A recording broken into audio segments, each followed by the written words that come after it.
Bonjour, ici Nelly de Défi Orthographique, j'espère que vous allez bien. On m'a contacté, on m'a envoyé un mail pour me poser une petite question et je me dis que ça peut peut-être vous intéresser vous aussi.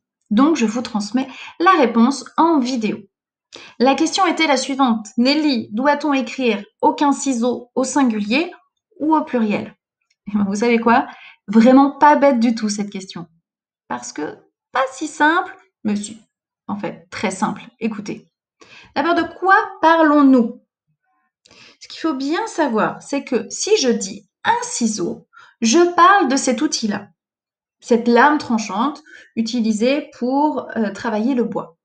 Bon, bien entendu, si j'en ai deux, je dis des ciseaux, d'accord? Mais un ciseau, c'est une lame tranchante.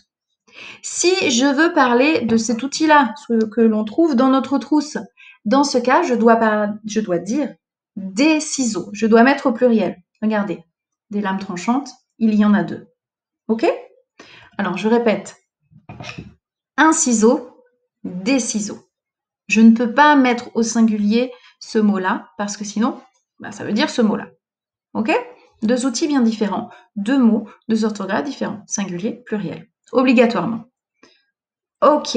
Mais du coup, qu'est-ce qui se passe si on veut dire qu'on n'en a aucun?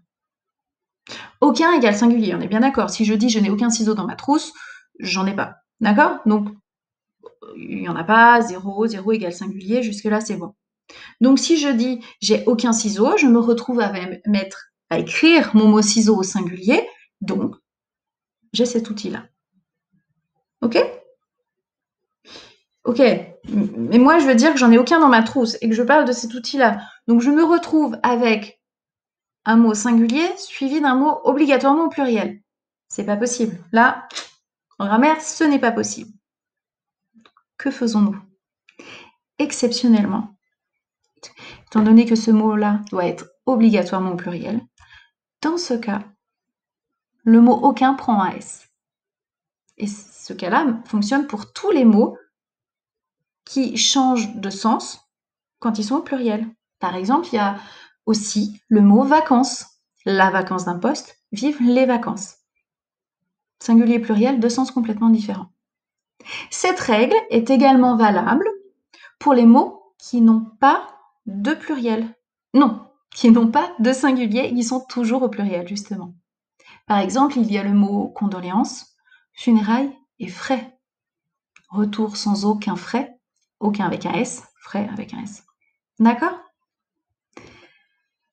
Voilà. Vous avez vu, c'était pas si compliqué que ça, hein? En tout cas, si vous avez d'autres questions, si vous voulez que je vous fasse d'autres petites vidéos très simples comme celle-ci, n'hésitez pas. Contactez-moi à contact@defi-orthographique.com. Et puis, si l'orthographe vous pourrit la vie, si vous en avez marre et que vous avez envie de travailler sur vos écrits de façon simple et ludique comme je viens de vous le proposer, pareil, contact@defi-orthographique.com. Bon, je n'ai plus qu'à vous dire à tout bientôt.